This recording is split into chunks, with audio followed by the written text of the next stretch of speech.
In Uncharted 2, we're picking up more of Nathan Drake in his modern setting, surrounded by his more shady compatriots in this black market underworld of modern-day treasure hunting. The people that he's surrounded by are going to be that kind of maybe shadier, shiftier type of person. I mean, you got to ask yourself, who would your allies be? Who could you trust? Who would your lovers be?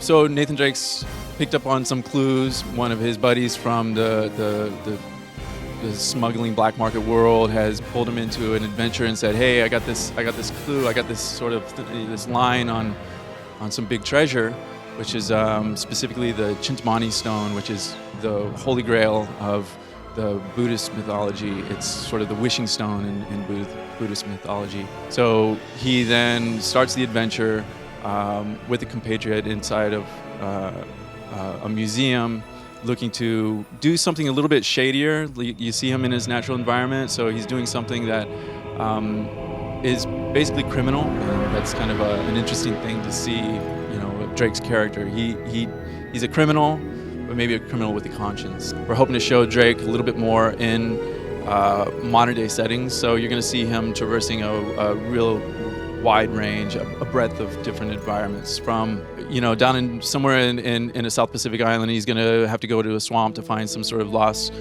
fleet, Marco Polo's lost fleet. So we're going to be in a swampy, overgrown, lush environment like last game, but we're also going to be able to throw Drake into some modern settings, such as a war-torn Nepalese environment.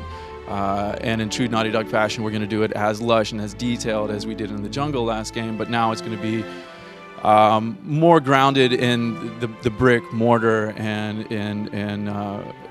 concrete environments that you haven't seen in Uncharted 1. So it's going to move from that into some Himalaya environments. You're going to be on a moving train, careening and rocking through flat plains and up into the Himalayas. You're going to go through tunnels and then mountain ranges. We'll have a broad range of color palettes. Like last game, we did something like a film does, like a good film, where we color script the game as you go through. So to complement the story arc of the character, we actually change the environments and actually change the palettes, and the weather, the mood, essentially is paralleling whatever the character arc is. So when Drake is going to stealth into an environment, we want the colors and the feeling of the environment to evoke that kind of a tension as you're infiltrating somewhere.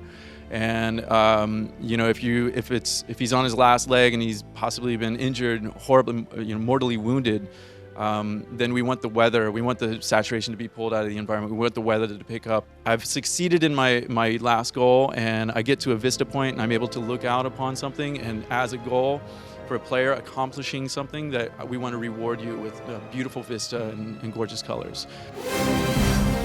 You know, the people that might be coming back, some of the cast of characters, it is the Uncharted universe, and Sullivan is right there with them. He's kind of like the older version of Drake in a way. Chloe Fraser is, she's Australian, and she comes from the black market, sort of, smugglers, underbelly, just like Drake, and she's in there for the chase, she's in there for the adrenaline, she's in there just as much as Drake, and of course her backstory, her own sort of character flaws are going to come out during the story. Maybe Drake doesn't feel too comfortable with, but he's, Chloe's impetuous and going to just go for it, so it's going to add a real sort of rhythm when you're around Chloe inside of the game. It's going to add a real fun dynamic as you combat side by side with her.